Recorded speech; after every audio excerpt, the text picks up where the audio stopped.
Final weigh-in ni Conor Ben versus Chris Eubank, parehas nakuha ang limit sa 160 pounds middleweight division. Pero bago ang weigh-in na yan, grabe ang paggamit ni Chris Eubank ng sauna suit. Binalot talaga na parang patay.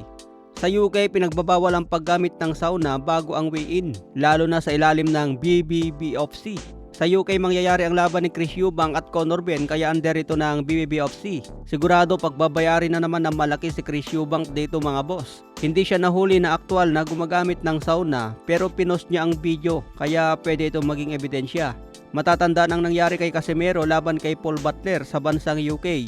Nakita si Casimero sa live na gumamit ng sauna bago ang weigh-in, kaya pinagbawalan siya hanggang hindi na natuloy ang laban kay Paul Butler. Pero itong si Chris Eubank, malakas ang loob na gumamit ng sauna, pinost pa ang video. Sinasabi nga ng mga nagko-comment na iimbestigahan na naman ito dahil sa unang laban niya kay Conor Ben, naimbestigahan na ito sa paggamit ng sauna. Kaya abang na lang natin bukas ang laban mga boss, araw ng linggo. Oras ng laban nila siguro mga 5 AM tapos ng bakbakan. Kanino kayo dyan pumusta mga boss? Si Chris Eubank ang panalo sa unang laban nila. Makakabawi kaya si Conor Ben?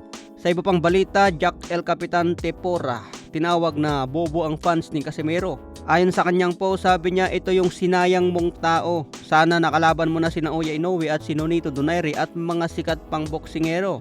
Ngayon hanggang Asia ka na lang. Ito yung taong ang laki ng tulong sa karir mo. Sayang ka Casimero, sana sikat ka sa buong mundo. Ngayon sikat ka lang dahil sa mga bobo mong mga Casimero fans. Ayan mga boss, sinayang daw ni Casimero si Sean Gibbons. Sobrang sikat daw sana ngayon ni Casimero, lalo na kung tinalo pa si Naoya Inoue at napalaban kay Donaire. Matatandaan ang reklamo ni Casimero, maliit daw kasi ang pumupunta sa kanila na pera. Kinakaltasan daw ng malaki sa poder ni Sean Gibbons. Kaya nagsolo na lang sila Casimero para daw hindi malaki ang kaltas sa kikitain nila. Kaso ang problema, wala ngang kaltas sa bayad, hindi naman nabibigyan ng big fight.